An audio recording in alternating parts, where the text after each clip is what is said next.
As an immigrant to this country, I would like to say a few words to my fellow Americans and to our friends around the world about the events of recent days. Now, I grew up in Austria. I'm very aware of Kristallnacht, or the Night of Broken Glass.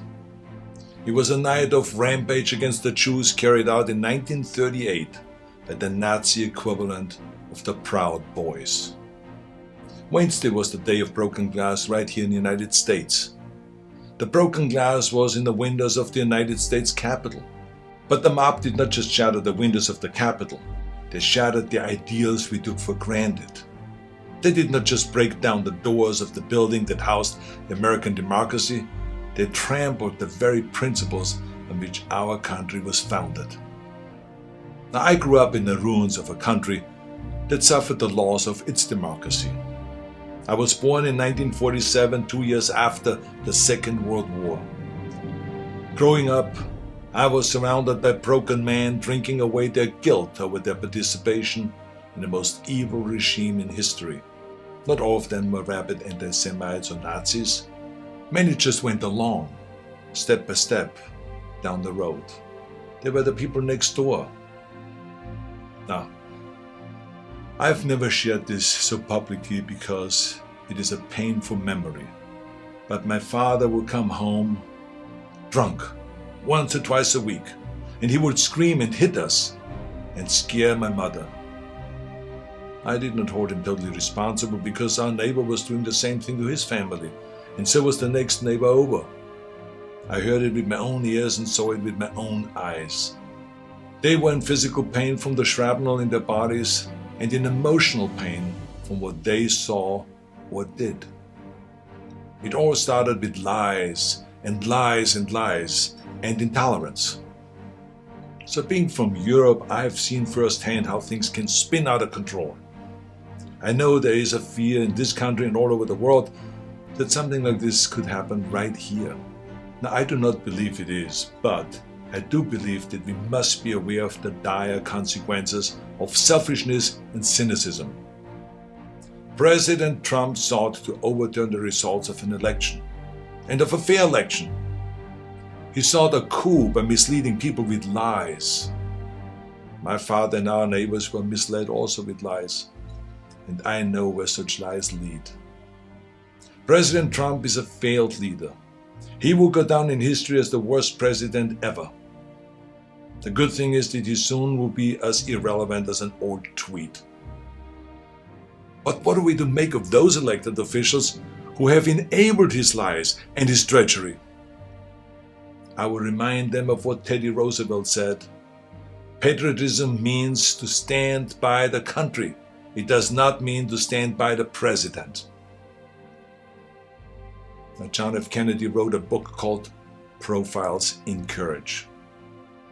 A number of members of my own party, because of their own spinelessness, would never see their names in such a book, I guarantee you. They're complicit with those who carried the flag of self-righteous insurrection into the Capitol. But it did not work. Our democracy held firm. Within hours, the Senate and the House of Representatives were doing the people's business and certifying the election of President-elect Biden. What a great display of democracy. Now, I grew up Catholic. I went to church, to Catholic school. I learned the Bible and my catechism and all of this. And from those days, I remember a phrase that is relevant today: a servant's heart. It means serving something larger than yourself. See, what we need right now from our elected representatives is a public servant's heart. We need public servants that serve something larger than their own power or their own party. We need public servants who will serve higher ideals, the ideals in which this country was founded, the ideals that other countries look up to. Now, over the past few days, friends from all over the world have been calling me distraught and worried about us as a nation. One woman was in tears about America, wonderful tears of idealism about what America should be. Those tears should remind us of what America means to the world. Now I've told everyone who has called that as heartbreaking as all of this is, America will come back from these dark days and shine our lights once again. Now you see this sword?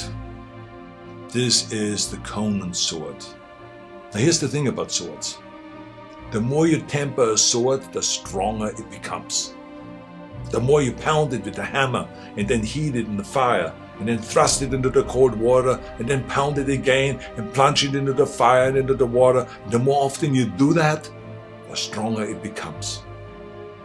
I'm not telling you all this because I want you to become an expert sword maker, but our democracy is like the steel of this sword.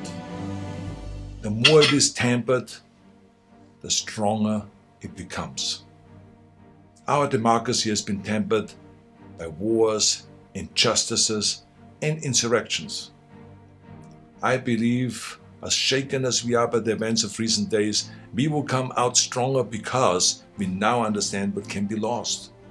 We need reforms, of course, so that this never ever happens again. We need to hold accountable the people that brought us to this unforgivable point. And we need to look past ourselves, our parties and disagreements, and put our democracy first. And we need to heal together from the drama of what has just happened. We need to heal not as Republicans or as Democrats, but as Americans.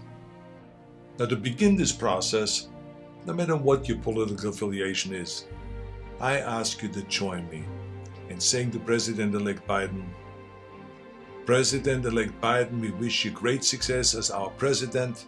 If you succeed, our nation succeeds. We support you with all our hearts as you seek to bring us together. And to those who think they can overturn the United States Constitution, know this: you will never win. President-elect Biden, we stand with you today, tomorrow, and forever in defense of our democracy from those who would threaten it. May God bless all of you, and may God bless America.